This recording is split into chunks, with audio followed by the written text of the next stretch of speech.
In February 1959, a group of 9 experienced hikers led by Igor Dyatlov set out on a winter expedition into the Ural Mountains of Soviet Russia. They were young, skilled, and full of life, students and engineers, laughing, singing, and documenting their journey in diaries and photographs.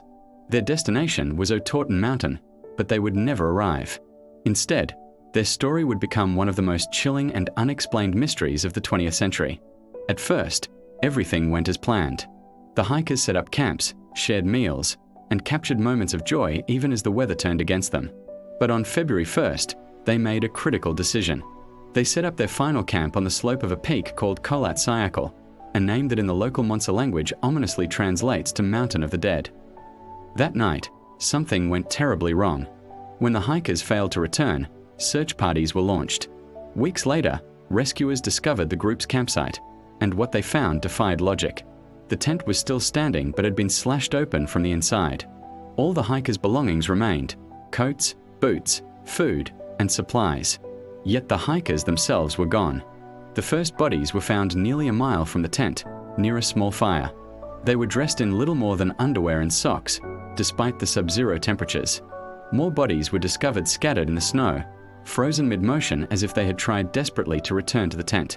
The final 4 were found months later, buried under snow in a ravine, and their conditions were far more disturbing. Autopsies revealed horrifying details.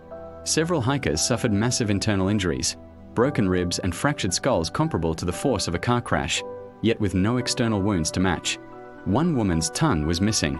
Strangest of all, traces of radiation were detected on some of their clothing.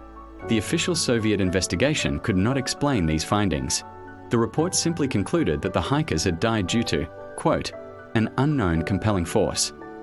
Since then, the case has sparked countless theories, each trying to explain what happened that night on the Mountain of the Dead. The avalanche theory suggests that the group fled the tent in panic when snow began to shift. But critics argue that the slope was too shallow for a major avalanche, and no avalanche debris was found at the site. Another possibility is military involvement. Some believe the hikers wandered into a secret Soviet weapons test, possibly parachute mines or radiation experiments. This could explain both the strange injuries and the radioactive clothing, but no official records have ever confirmed this. Then there's the infrasound theory. Scientists propose that the wind rushing over the mountain created low-frequency sound waves capable of inducing panic, dizziness, and even hallucinations. If true, this could explain why the hikers suddenly fled their tent with no shoes or coats, running into certain death. More far-fetched theories include a yeti or wild animal attack, though no tracks or evidence of such an attack were ever found. Others point to UFO sightings. Reports from locals describe strange orange lights in the sky around the time of the tragedy, fueling speculation that the hikers saw something they shouldn't have and met a mysterious end. The truth remains elusive. In 2019, Russian authorities reopened the case and concluded that a slab avalanche was to blame, a smaller, delayed form of avalanche that might explain the panic. But many experts and families of the victims remain unsatisfied, arguing that the evidence does not fully align with this explanation. What makes the Dyatlov Pass mystery so haunting is not just the unanswered questions, but the human story at its core. These were young people with hopes, dreams, and bright futures, cut short in a night of terror. Their last photos show smiles, laughter, and camaraderie, moments before their lives ended in unimaginable circumstances. Today, Dyatlov Pass attracts adventurers, researchers, and conspiracy theorists from all over the world. The mountain still stands, silent and cold, guarding its secrets. More than 60 years later, the case remains unsolved, and perhaps it always will.